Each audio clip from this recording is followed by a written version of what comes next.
Okay, so we are back. We're going to be continuing the Browns positional preview series that I've been working on. Today, more than today, I've uploaded a few videos today, but this time is going to be the offensive line. We're going to do more of a lightning round style than like really breaking down into what each person does or each group falls into, because there's a lot of people on the offensive line, and we all kind of know where they stand. So I don't want this video to be like 25 minutes long or anything. So we're just going to kind of briefly go over who's who, what they're doing, and who knows what happens from there. So we're going to start with the center position and then work kind of outward from there. So the starting center this year looks to be Nick Harris. The organization has been preparing him to be the starting center and to replace J.C. Tretter when he would eventually leave, which he did this offseason. He's looked fine in his appearances, whether J.C. Tretter's been out with injury or COVID. Nick Harris looks to be a good center. I think, he's never started in the NFL, obviously. So while he's not a rookie, this will be his first year being a starting center. We'll see if he's able to handle the starting role. We'll see if he's been able to handle now a 17-game season and just that consistency. Whereas before he only had to put up, a good game here and there. Now he's going to have to start being that number one center for the whole season. We'll see how he handles that. Ethan Pocic was acquired from the Seattle Seahawks. He is the clear backup center. That was his role with Seattle as well. So if Nick Harris gets hurt or he's unable to play for whatever reason, Ethan Pocic will be or Pocic, I'm not sure. It's one of those names with two C's. We'll see how he is with Nick Harris is unable to play for some reason. Then we have undrafted free agent out of Virginia Tech, Brock Hoffman. He is third on the depth chart right now. Oh, but wait, you say, didn't they draft a center in the 7th round? Yes, they did. We will get to him. But not as of right now, we're going to move on to the guard position, starting with Joel Bitonio. He is the starting left guard. He's the longest tenured Brown. He still looks like he has at least one good year left in the tank. I wouldn't be surprised if it's more. He hasn't shown any signs of slowing down anytime soon. So if he can keep being who he's been for his entire career, then the Browns will be fine at left guard, barring any injury. Then we move on to Wyatt Teller. He's the starting right guard. This guy is a run-blocking beast. He is the most exciting offensive lineman on the team, in my opinion. There's nothing quite on the Browns anyway. There's nothing quite like watching him just going full speed at a linebacker or a cornerback and just absolutely decimating them, getting into the second layer of the defense. It's an absolute treasure to watch. Wyatt Teller is entertaining. The House of Pancakes is back, hopefully for the full season. And if Bitonio and Wyatt Teller maintain health and are just there for the whole season, then the Browns will be set at guard, and I believe they both have extensions, so they're going to be set at guard both for this season and for quite a while now. Michael Dunn, depth guy. He's been a backup the last few seasons. He's been fine when called upon. Not somebody you want starting consistently, but as a backup, pretty good option there. Same with Blake Hance. Obviously, his legend in Cleveland was born when he filled in when the COVID hit before the playoff game against the Steelers and introduced himself to Baker Mayfield, and he called him a guy named Blake in the post-game session. Cleveland legend forever in my book. Another decent backup option. Not somebody who wants starting consistently, but again, if it's just filling in a few games here and there, then that's fine. We move on to Drew Forbes. Drew Forbes is a guy who is a backup depth guy who hasn't risen to the top as the organization might have liked him to yet. Hopefully he can start climbing up the depth chart soon, but for right now he's just kind of buried as a depth guy.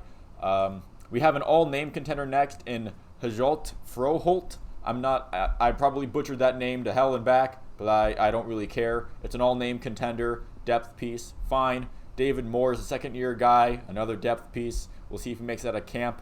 And now we're going to get to the 7th-round pick out of Texas Tech, Dawson Deaton. He was drafted as a center. That's what he played as Texas Tech. But on the official Browns website, as of right now, he is currently listed as a guard, so they moved him over to the guard position. We'll see if he makes that a camp. Again, he was a 7th-round pick, so they're just kind of more of taking a flyer on him.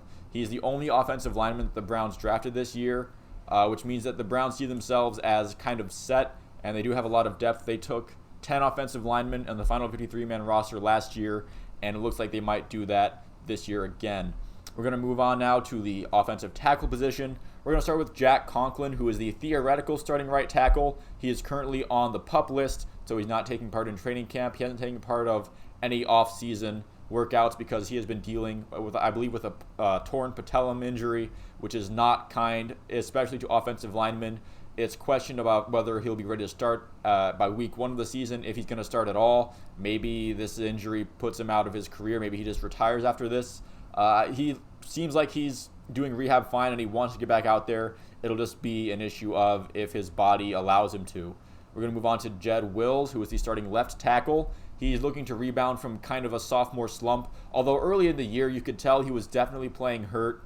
He would start, especially early in the season, again, he would start games and then he'd have to leave them in the fourth quarter, in the second half sometime. I just thought his injury was kind of managed poorly, where if he's not able to finish games, he probably shouldn't be starting them either. I think they probably should have just sat him out for a few weeks to let that injury fully heal, and I think that kind of messed up his season. Hopefully he's fine now and he's able to rebound from a bad season, whatever the circumstance was for it, and hopefully he's better. I believe if he's fully healthy, then he'll be back to looking like he did in his rookie year.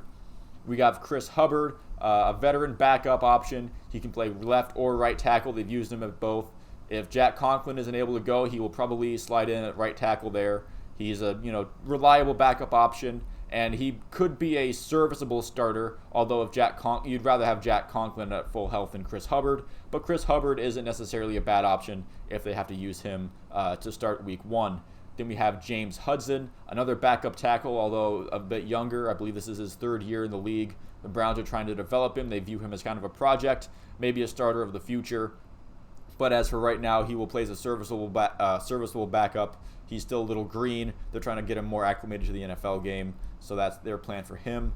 We have Alex Taylor and Elijah and Kansa. I'm sorry about mispronunciation of names. That's going to be their young depth. They're going to be a lot of people there. And then Ben Petrula is an undrafted free agent out of Boston College. He is one of the only I think he's the only rookie that is taking part of training camp at the tackle position. This offensive line unit, when they are fully healthy at their full power, is elite. That starting 5, even with Nick Harris instead of JT Treader, I believe is still elite when they're fully healthy, when they're firing on all cylinders, when they got the run game going, and even in pass protection, they're great. They can be one of the best in the NFL, but that's the issue when they're fully healthy. Last year, the offensive line was never really fully healthy, and you saw that impact. Look, Baker Mayfield may not have done himself any favors as far as pass protection goes, but that offensive line was a little shaky at times in 2021. But we saw in 2020 what the offensive line can do when they're at their full power, when they're at their full potential. Thank you all for watching. If you made it this far, please feel free to like and subscribe if you liked the video and you would like to see more. Please check out my other positional previews if you have not already. Let me know in the comments what you think about this offensive line group in the comments below. Thank you again for watching, and I will see you at the next one.